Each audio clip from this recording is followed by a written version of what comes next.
Welcome, everyone. I'm Grace Ferrari, National Manager of Professional and Public Education at Parkinson's Society Canada. Thank you for joining us today for our webinar on new Parkinson's treatments available in Canada. Today's session is being recorded for future viewing and can be accessed by visiting our website at www.parkinson.ca. Before I introduce our speakers, I have a few housekeeping points. For technical support at any time during today's webinar, call toll-free 1-888-777-7965 or email webcast@resolvecollaboration.com. Both contacts can be found at the bottom of your screen. You will have an opportunity to ask questions anytime during the webinar, but all questions will be addressed at the end of the session. You can submit a question from your computer screen by clicking the Ask a Question button and type in your question. If you are a phone participant, all lines are in listen-only mode. Following the presentation, you may press star 1 on your touch-tone phone to unmute your line and ask a question. If you require immediate assistance, please press star 0 for the operator. Every effort will be made to answer all questions. We ask that your questions are of a general nature and not seeking medical advice. Questions not answered today will be answered via email.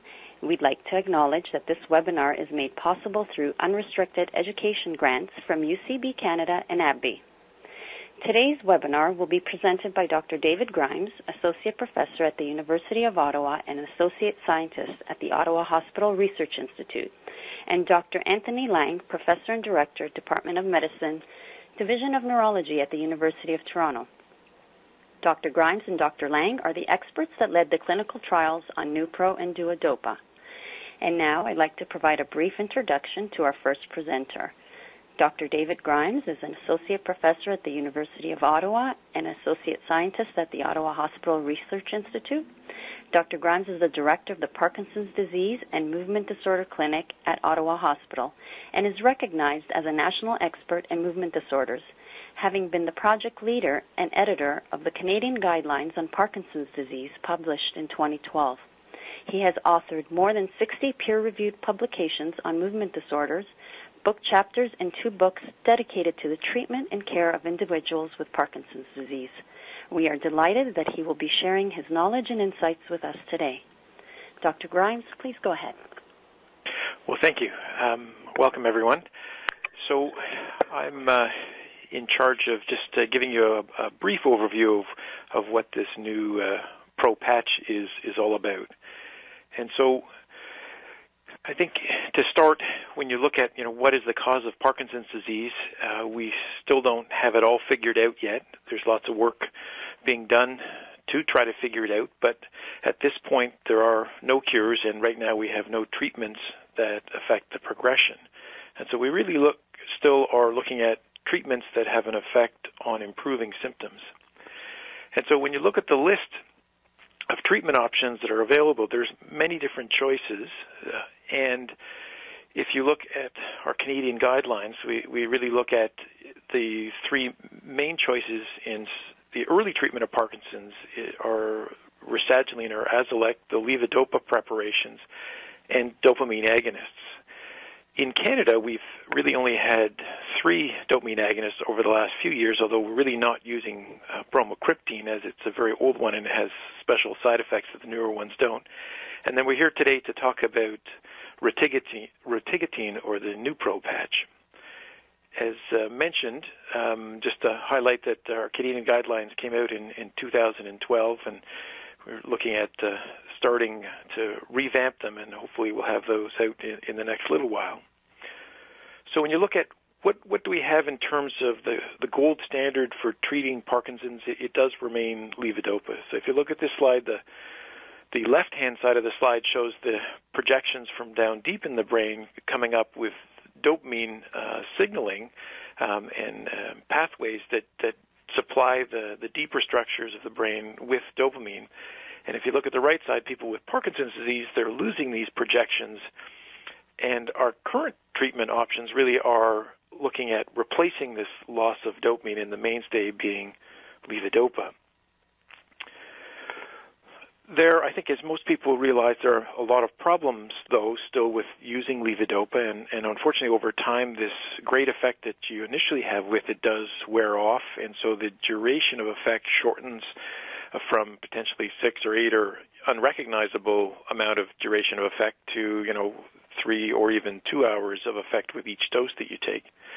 There's also the difficulty with dyskinesia as Parkinson advances, and they can be of 2 types: the peak dose, or ones where the dyskinesias kick in at the start or come in as the medication's wearing back off.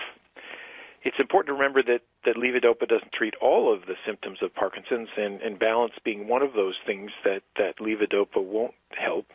And then, like most medications that we use to try and improve the symptoms of Parkinson's, we have to be careful of cognitive aspects of the treatment, and especially things like hallucinations.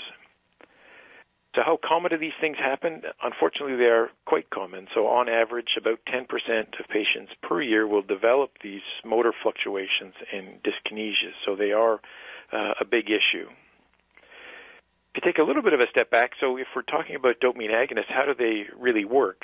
So it's important to remember that levodopa really is taken up by the brain cells that are trying to make dopamine, and when it does that, then it stores them, and we think that part of the trouble over time is that this storage capacity of these cells does decrease, and therefore the duration of effect goes down. Dopamine agonists work very different, where they actually bind directly to the dopamine receptors, and by binding directly to these receptors, then improve movement. So if you look at how does the Rotigotine patch work, so it is a non-ergot-derived dopamine agonist, so this is different than the old ones that I mentioned, like before, bromocriptine. And so this is being marketed in Canada by UCB Pharma. Dopamine agonists have been designed to bind to very specific receptors, and for Rotigotine, it's more the D2 and D3, and by increasing the activity of these receptors, then the feeling is you get improved movement. In Canada, there are really 3 indications to use it: in early Parkinson's disease, later Parkinson's for the wearing off effect that happens, and then restless leg syndrome. I just wanted to go through quickly the ideas of how do you get Parkinson medications to the market and the work that it takes to do this. And so there have really been, in early Parkinson's, 3 pivotal trials that have been performed. And so these are all published trials, and so I've listed them, these 3 trials out here, so the 506, the 512, and the 513. And this is a fairly busy table, but just working through it step by step. If you look at the doses, so these doses were generated from very early studies with the Rotigotine patch, and you can see they do vary a little bit. How they designed the studies is different, and so the first, that 506 study, people had to work up to a very specific dose, versus the other 2 studies where the patients could kind of get to the dose they thought was the best, or the investigator thought was the best. It's important to remember that all of these types of studies always have a placebo arm, and that's because we know at least 30% of people will get better by taking a placebo within these studies. And I think it also highlights the fact you have to be so careful when you're reading things on the internet about all these cures of Parkinson's or latest treatments of Parkinson's, and you have 100 people who took this treatment and felt better. That doesn't actually mean that it was truly the treatment, and a lot of this may be placebo effect, and so we try to control for that by actually having a placebo arm. These studies look relatively short, but in terms of trying to show that they are of benefit, so they range from anywhere from 7 weeks in these maintenance phases up to 33 weeks. And if you're looking at studies in Parkinson's, the main scale that we use to measure improvement is this unified Parkinson's disease rating scale. And so it's at a scale that's been around for a long time now, and it is kind of the gold standard for trying to measure clinical change. So you're looking at stiffness, slowness, tremor, change in walking. And so the primary endpoint for the first 2 studies was looking at this change in this specific scale versus the third study that was looking at, how many people get at least a 20% improvement, so a responder rate. And if you look at the numbers in the studies, it really is fairly typical of what you see in most Parkinson patients, where we're looking in the hundreds, And that's different than like stroke studies or heart attack studies where you're looking in the thousands. We try to display the results in different formats, and so this is one way of looking at it. You see the placebo group, and again, so that's the darker boxes. As for most studies, you get an initial very good or reasonable placebo effect, but then over time that effect does wane, versus in the Rotigotine group where you definitely get, as the dose is getting titrated up through the first 3-4 weeks of the study, then gets into maintenance phase, that you see the improvement in their overall level of functioning by measuring it in these scales. If you look at the late Parkinson trials with the patch, you're really looking at two main studies where they're looking at higher doses, so 8 and 12 milligrams in the North American study versus up to 16 in the multinational study. And again, they're designed a little bit differently, so you have a fixed dose versus an optimal dose scheme. And again, you have a placebo arm.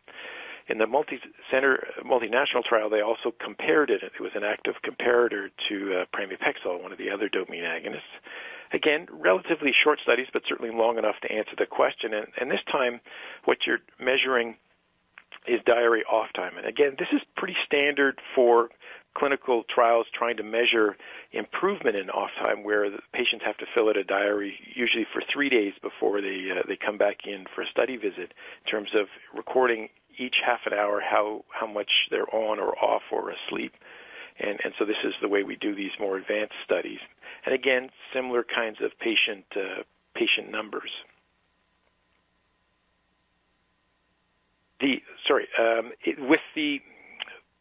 In terms of looking at the results of the study, if you're looking at improvement, so again, the placebo group in the North American study did show improvement, and that these the people with the placebo were better, but certainly not as better as compared to those in the active arm. And again, within a multinational study, you can see that on the higher doses, there was definitely an improvement in the numbers of hours of on time. If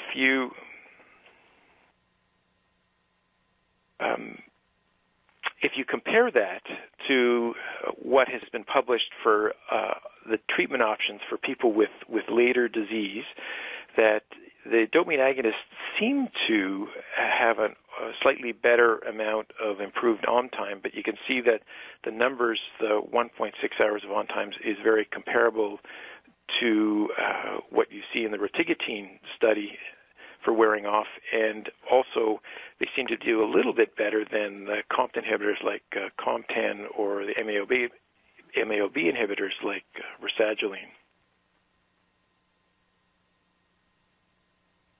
It's important when you're looking at these studies to look at side effects, and if you look at the Rotigotine study that compared to placebo in the early trials, that they do have a higher incidence of nausea, upset stomach, but these are all pretty similar to other dopamine agonists. And so none of these figures, although certainly higher than the placebo, are out of keeping when you look at other dopamine agonists, other than what you see with using a patch. So these patients do have a higher incidence of rash that you would expect. Most of these rashes, however, are relatively minor. And this, I think, highlights the fact that it is important, if you're going to try this medication, to be moving the patch around as recommended, so you don't put the patch in the same spot for at least 14 days. And that really gets rid of, for most people, this trouble with application site reactions. If you look at the later Parkinson trials, again, fairly similar side effect profile. Again, we have some difficulty with GI upset early on. Most patients, again, when they're on these types of medications, this goes away and is not an issue for most people. But again, the application site reaction is something you would see higher in the active arm versus in the placebo. It's important when you're talking about a medication as well to talk about special side effects. So it mentioned some of the common side effects that we would see with all dopamine agonists, and all dopamine agonists also have these, I think, two special side effects. One is this concern of sudden onset sleep. So you're wide awake and all of a sudden, boom, you fall asleep. And with the other dopamine agonists, that's around the 1% range. And so for Rotigotine, that too is about the 1% range. One of the things that's come up and caused a lot of concern over the last more than 5 years with dopamine agonists is this issue of impulse control disorders. So these are things like gambling, hypersexual behavior, excessive shopping. And so we've realized over time that this is an important special side effect that needs to be recognized, and people who take these classes of medications need to be aware of. And what's come up is with the Rotigotine patch is that the same incidence of this impulse control disorders as compared to the older oral medications. The initial studies in early Parkinson's, late Parkinson's, and in restless leg syndrome, it seemed to be that those figures were much lower than we know happens with the oral agents. But I think you have to be careful of these early figures, because these impulse control disorders are ones that if you don't specifically ask about them, you won't find out if people are having this trouble. The largest study that I know of with impulse control disorders now was just presented this summer at the International Congress on Movement Disorders, and what they did was it was a analysis where they took 6 long-term open-label extension studies of Rotigotine patients, both in early and advanced Parkinson's. They looked at patients who were on the patch for a while, so they had to be on it for more than 6 months, and they applied a very specific interview to try to bring out these impulse control disorders. So it's a reasonable number of patients who met this criteria, so 786, fairly long exposure, so over 4 years of exposure. And the bottom line was it seemed like only about 9% reported an impulse control disorder. It seemed like from this abstract that most of those were relatively minor problems. However, I think there still needs to be more work and more vigilance about looking for this. This compares to what you would see with other dopamine agonists. So this was a study that was actually, the lead author was actually Dr. Lang, and I was also involved in this, where you looked at the prevalence of impulse control disorder with the older oral agonist was in the order of 17%, so not insignificant.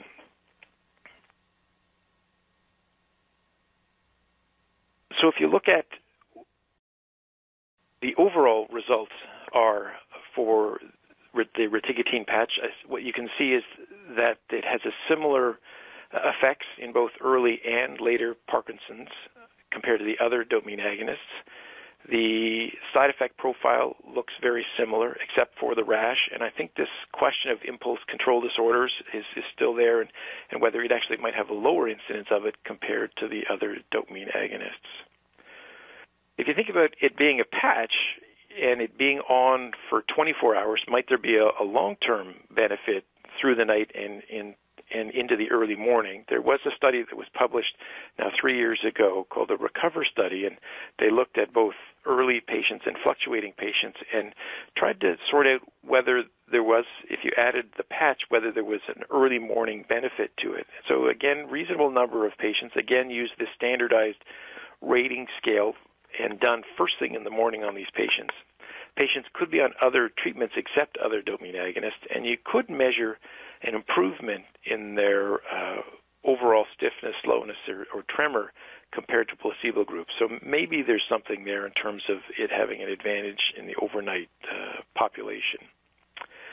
One of the common questions that I get asked is with the patches is should patients who can't eat or can't swallow, would this be an option?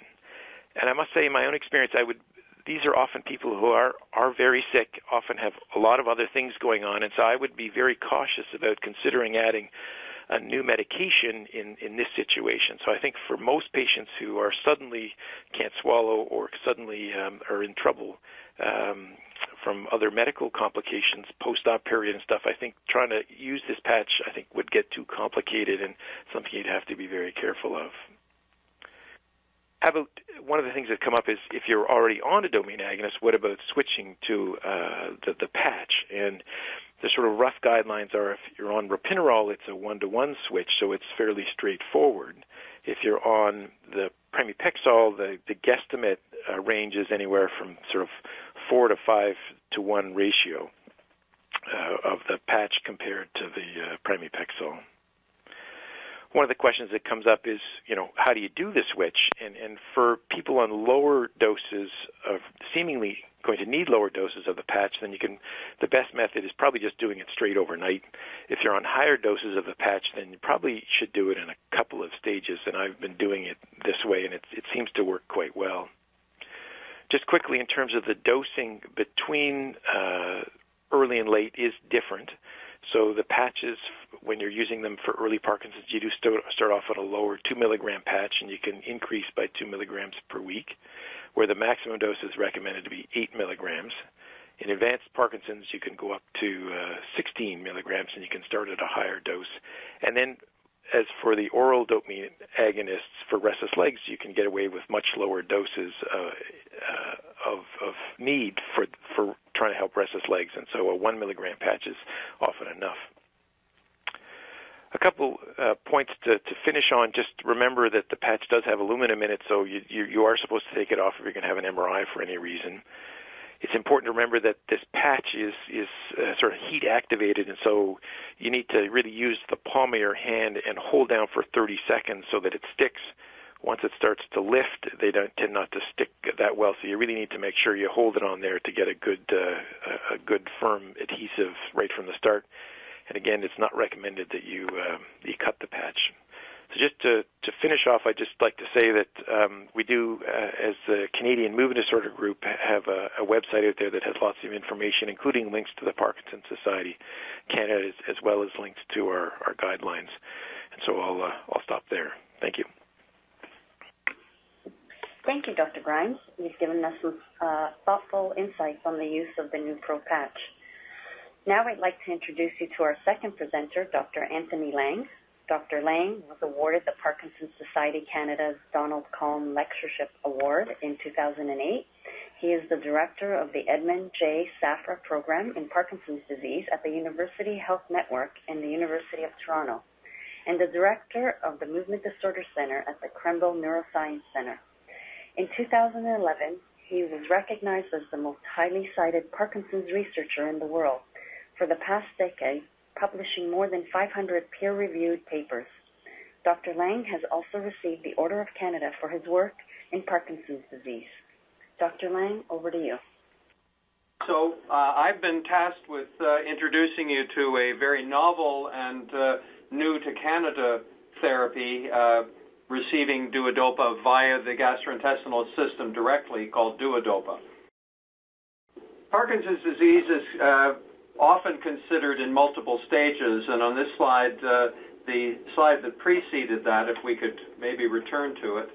This slide shows what we now consider as the earliest stages of Parkinson's, the preclinical disease, where patients are unaware of their symptoms apart from some suggestion of early features that are not characteristic of the normal motor manifestations of Parkinson's disease. So this slide now shows when patients initially get treated for Parkinson's disease, their symptoms are often very responsive to medication, and they have a very stable response for the first few years.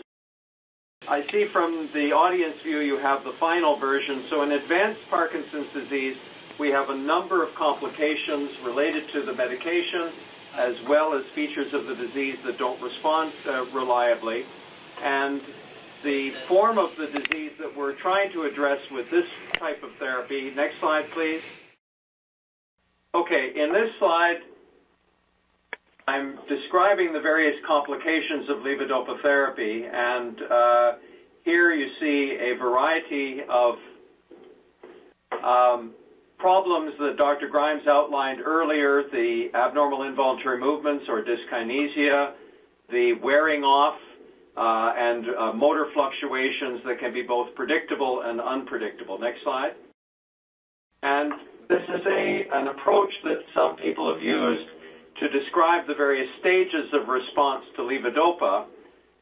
One that you probably haven't seen before. This is from Dr. Roger Dubois, done many years ago.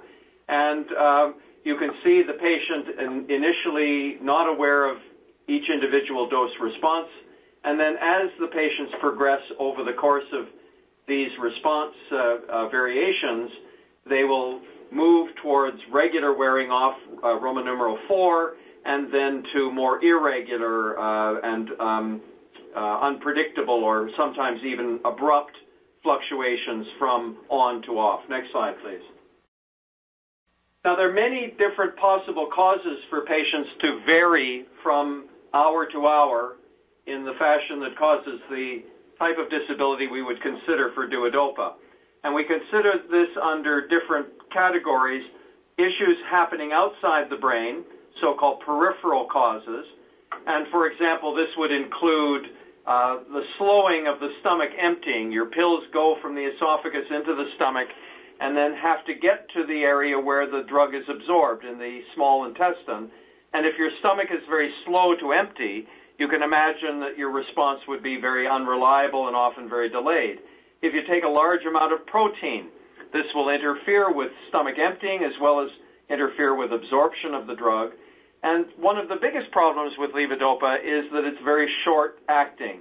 So we talk about the T-half, the half-life of the drug, and in fact the drug may only last for 90 minutes in the blood system, and so we're relying on a drug that lasts only for a very short period of time to have a long duration effect that occurs initially because the drug gets into the brain and is stored, but later in the disease we don't have that ability. Next slide, please.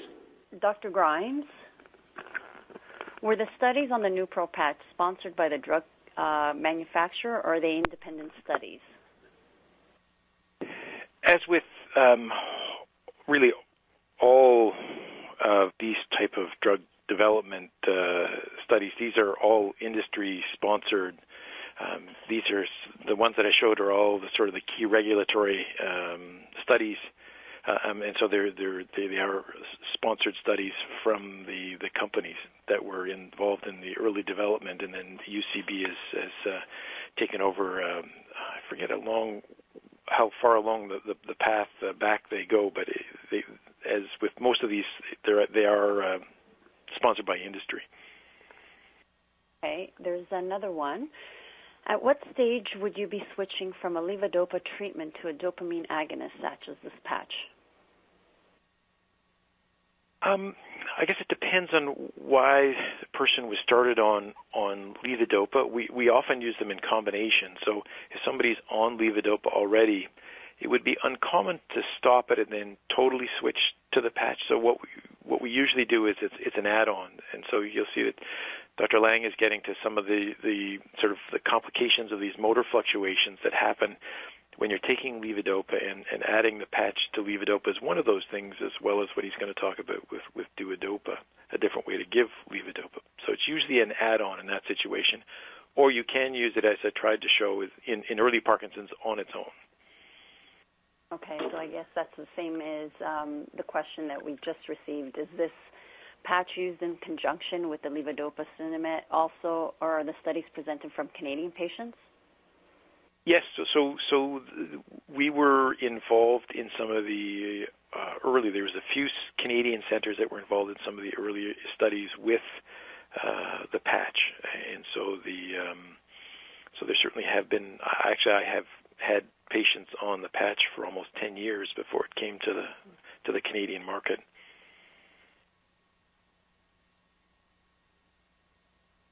If there's any other question coming in.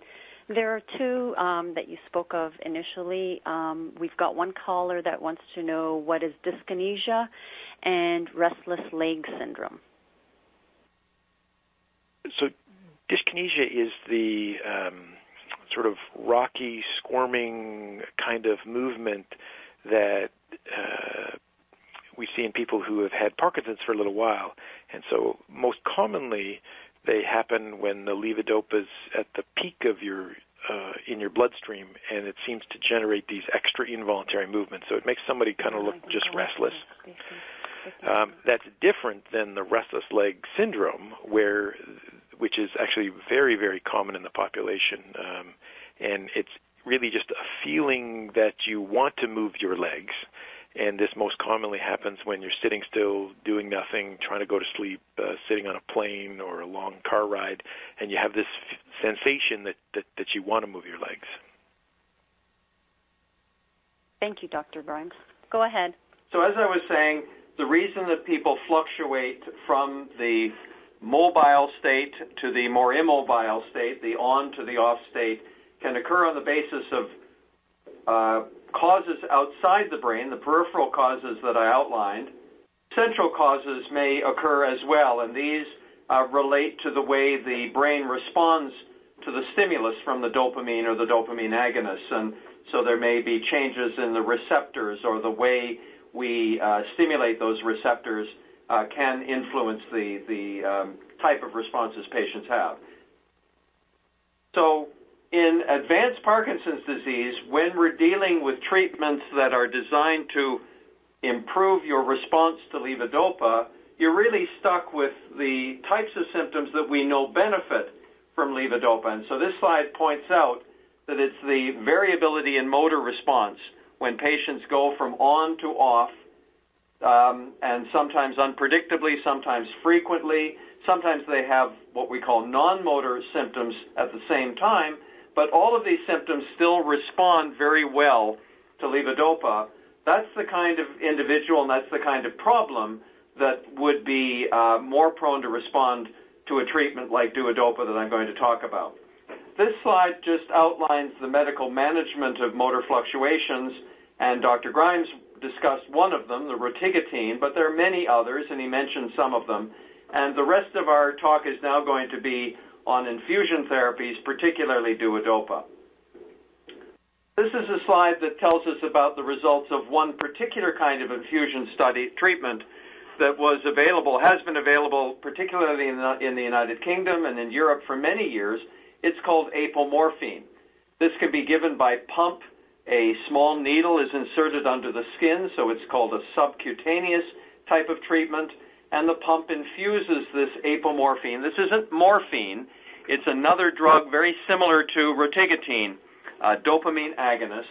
And you see at the bottom, these are a series of studies, and the summary of the studies, 406 patients were treated with a 60% reduction in the amount of off or immobile time, and interestingly, a very significant but smaller reduction in the amount of involuntary movements or dyskinesia.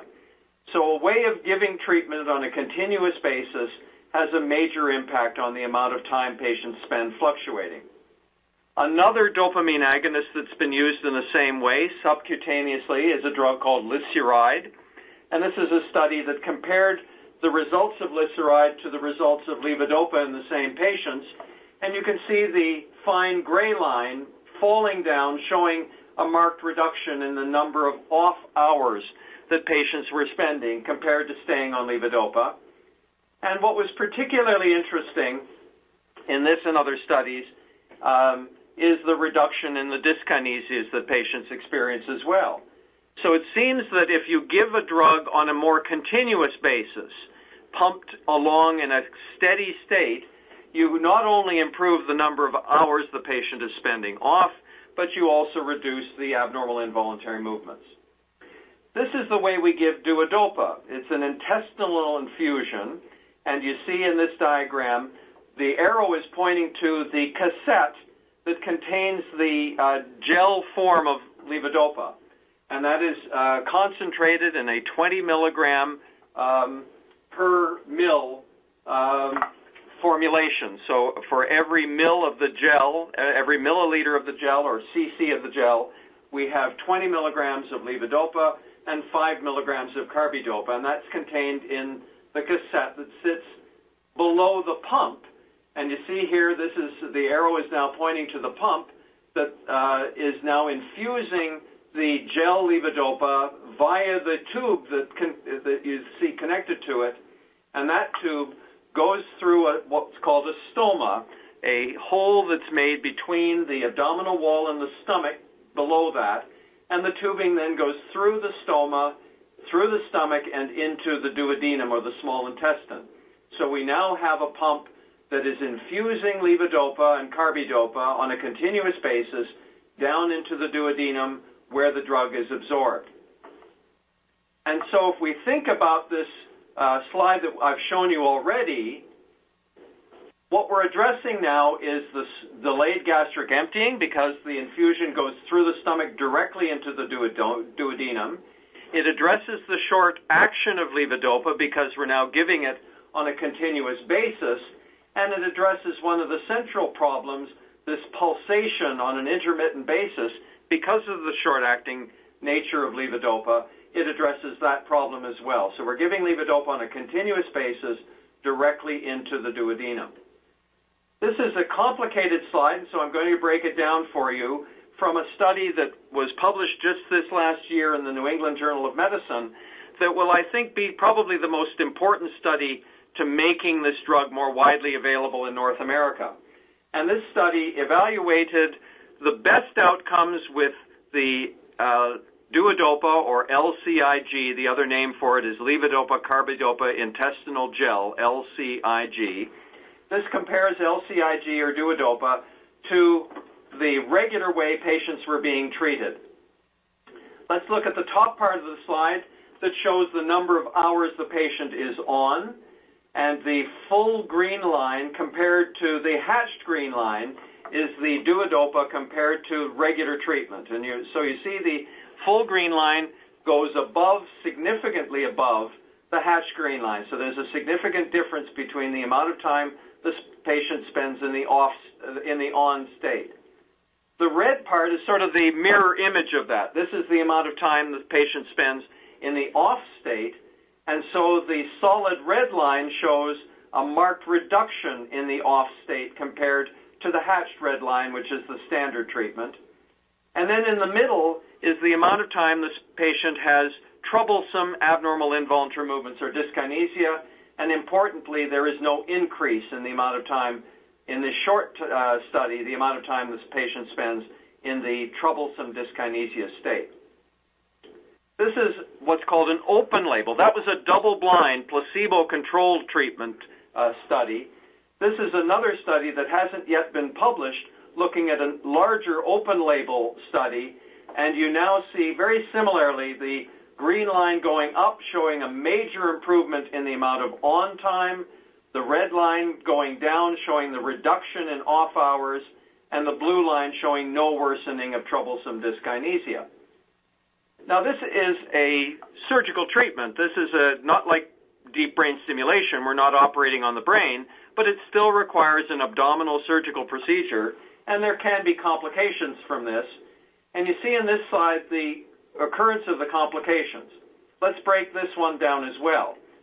In the first 2 weeks, we see the majority of complications, not surprisingly.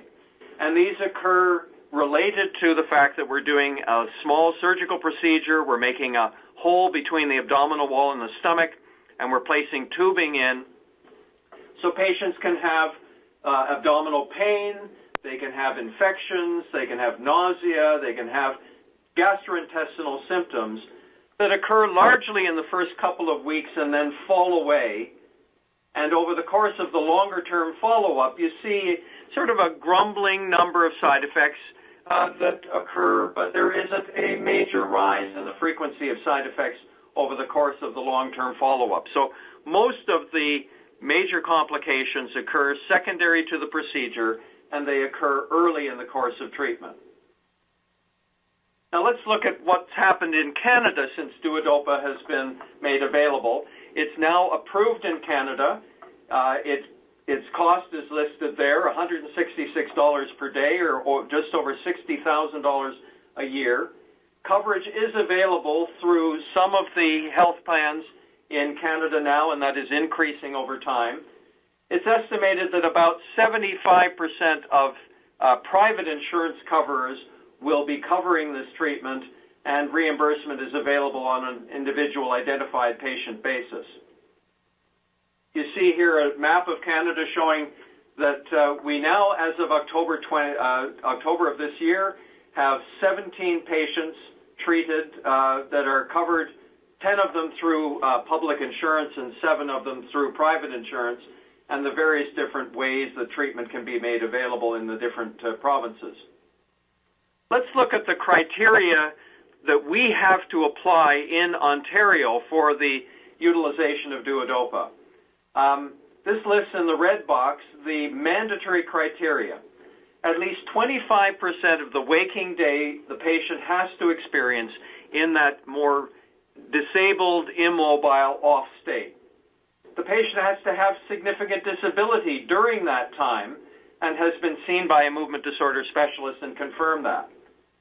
The patient has to have had an adequate trial of the other alternative treatments that we've reviewed already for example, Dr. Grimes summarized, particularly levodopa, as well as adequate trials of what we call adjunctive therapy that is usually added to levodopa, such as dopamine agonists, catecholomethyltransferase inhibition, entacapone, monoamine oxidase B inhibition, for example, rasagiline or selegiline.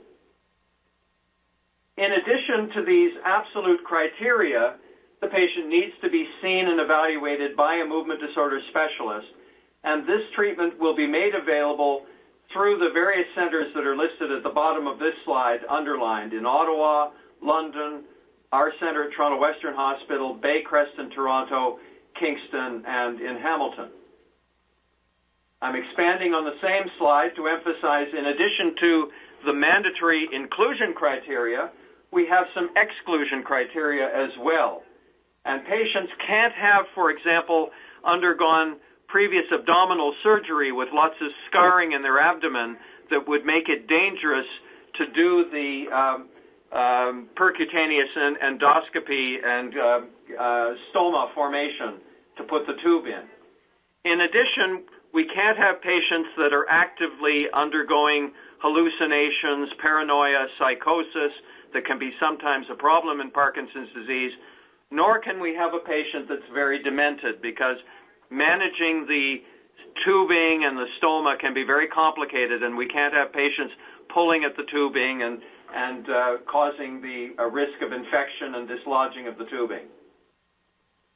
Finally, we have to evaluate patients on a regular basis. The treatment is approved initially for 1 year, and then there is an ongoing renewal criteria, and as long as the patient is continuing to benefit and the movement disorders physician is comfortable with the ongoing management, the patient is reviewed for further years. My final set of slides will build on this major slide here to just review the kind of things that the movement disorders expert and the team providing this treatment needs to consider. And I would emphasize it as a team approach. It needs movement disorders experts. It needs a gastroenterologist that's committed to the treatment. It needs nursing specialists. And then it needs the patient and the family, all as the members of an important team, and each of them are very important. So first and foremost, we need a levodopa response. We need the patient to be manifesting a good response. If the patient's major symptoms are resistant to levodopa, this is not a good candidate. So it's very important for the patient and the family to have an adequate understanding of what we can and can accomplish with this treatment. They have to have reasonable expectations of the treatment. The symptoms need to be disabling and severe. The motor fluctuations have to be a major impact on the quality of life of the individual, and they have to have an unsatisfactory response or an inadequate response to the various oral medications that we have more readily available. Obviously, they need caregiver support. It's almost impossible to provide this treatment. Not quite impossible. That's why this is yellow instead of green. It's almost impossible to provide this without the care of someone assisting the patient. And the patients and the families need to be motivated, cooperative, and compliant. This is all pretty natural.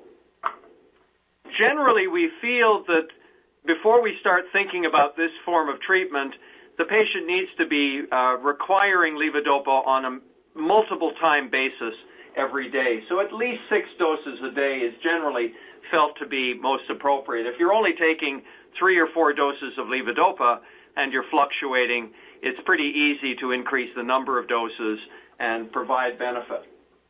And then one of the issues is the sudden and unpredictable nature of some fluctuations. If we're seeing that, then that actually can be a good indication for using this treatment as well. The complications and contraindications, as we've mentioned already, the patient must not have contraindications to this abdominal procedure. They should have safety margin to being able to place the percutaneous and endoscopic gastrostomy, and they can't have significant ongoing problems with agitation, psychiatric symptoms, and dementia. On the other hand, if we're dealing with someone who has psychiatric symptoms, active severe depression, or treatable psychosis, it would be reasonable to reconsider them once we have good control over these symptoms. So that's not an absolute contraindication. Dr. Grimes mentioned the impulse control disorders and another problem called punding, where patients are repetitively engaged in unusual activities such as dismantling electronic objects and things like that. This kind of behavior, including the dopamine dysregulation syndrome, an addictive kind of behavior that occasionally occurs with levodopa, we need to control these symptoms before we would consider initiating duodopa. And then there's another form of abnormal involuntary movement. As Dr. Grimes mentioned, most of the abnormal movements occur at the peak action of the drug. There's another kind of movement that occurs at a critical lower level of blood stimulation of dopamine, blood and brain stimulation of dopamine, called diphasic dyskinesia. And these can be sometimes very hard to treat and may be a problem with duodopa. So if we're aware of diphasic dyskinesia, that might be a reason for us to have second thoughts. And then finally, the financial coverage and funding needs to be considered. So this is the construct if we're going to consider duodopa. So when we're dealing with motor complications, we've got a number of medical therapy options.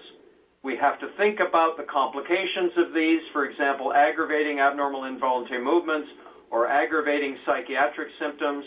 And it's important for the physicians always to remember a drug called amantadine when dealing with dyskinesia. We then have a very important consideration to keep people functional.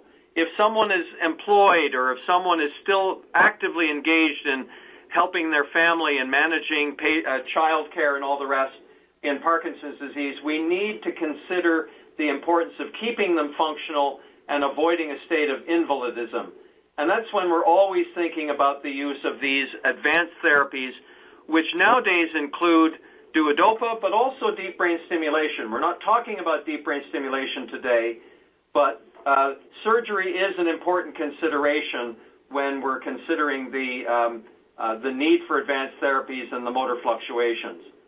Where the infusion therapies may give us a little bit larger window is that we're not operating on the brain.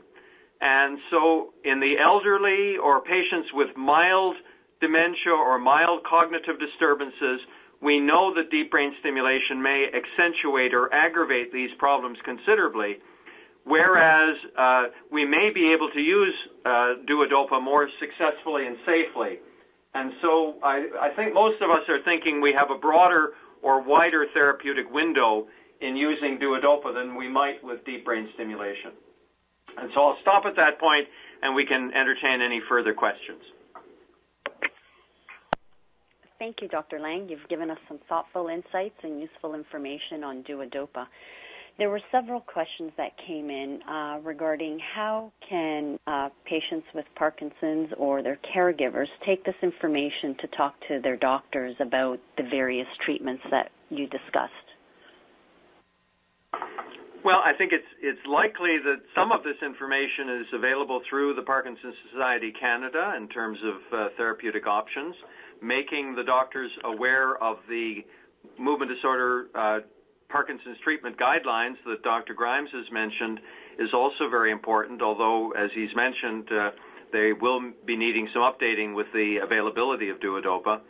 And making sure, I think, that the physicians caring for the patients have communication with neurologists, and particularly movement disorders neurologists. So if there is a question of whether a patient is a candidate for these treatments, most of us are quite happy to discuss the indications for these treatments with the physicians that are directly involved in the care of the patients. Sometimes we can save patients and doctors a lot of trouble if a doctor would just simply pick up a phone or drop an email to one of us, and we can indicate whether a patient might be a good candidate for one of these treatments or not. Dr. Lang, there were a couple of questions that came in regarding dietary protein in Duodopa, and should they reduce the amount of dietary protein to achieve the maximum effect of Duodopa? Generally, we don't think dietary protein is going to be much of a problem because you're now infusing the drug directly at the duodenum, and I think the impact of the dietary protein would be relatively small. There are some patients who find that there is a tremendous impact of dietary protein independent of Duodopa, and sometimes it's very important to avoid taking levodopa at the time of meals, and sometimes avoiding large protein intake will help. There's where I think consultation with your neurologist and even a nutritionist might be valuable. Dr. Grimes, can the patch be used in combination with dementia or cognitive decline, patients exhibiting? Yeah, so I guess along the same lines, I saw there was a question as well about using, if you're already on one of the dementia patches, could you use this patch as well? I think with all of the dopamine agonists, they tend to cause actually more hallucinations than levodopa, and so you'd have to be very careful from a side effect standpoint with using these patches. I think there's no physical problem with having more than one patch on if you're taking a nicotine patch or something like that with the Rotigotine patch, but I think if people do have more advanced cognitive troubles, then the Rotigotine patch is probably not a great choice. And would you remain on the pramipexole while using the patch? If you're on high doses or on higher doses of the pramipexole, and you're going to switch somebody over to the patch, you may be on both for a little while while you're making the switch. But I think in general in North America, we tend not to use two different dopamine agonists, so you would take either the patch eventually or be on the oral medication, but normally not both. We just had a question come in. Do magnesium levels have an effect with levodopa strengths or wearing off of the patches of the test drugs? With regards to the patch, I'm not aware there's any issues with magnesium having an effect, and I think the same thing with the Duodopa. I don't know, Tony, if you have thoughts on that. I don't think there's any issue there. No, I don't think so, Anna. And Dr. Lang, what is the monthly cost of Duodopa to patients, and how does that compare to the oral therapy costs? So I think it's very important to acknowledge that the Duodopa is a relatively aggressive intervention that costs considerably more than the oral treatment. Why we believe that this is justifiable, though, is that patients that are appropriate for Duodopa are generally very disabled, despite the best oral treatment. It's important to acknowledge that, for the most part, all oral treatment is replaced by Duodopa. Most patients can come off all the oral drugs. We generally infuse Duodopa for about 18 hours a day. So some patients will require their oral medication, late at night or through the night. Some people may need a very small amount. For example, they may have some benefit from a dopamine agonist in addition to levodopa, and so they may take a small amount of a dopamine agonist through the day along with the patch, or along with the Duodopa, I should say.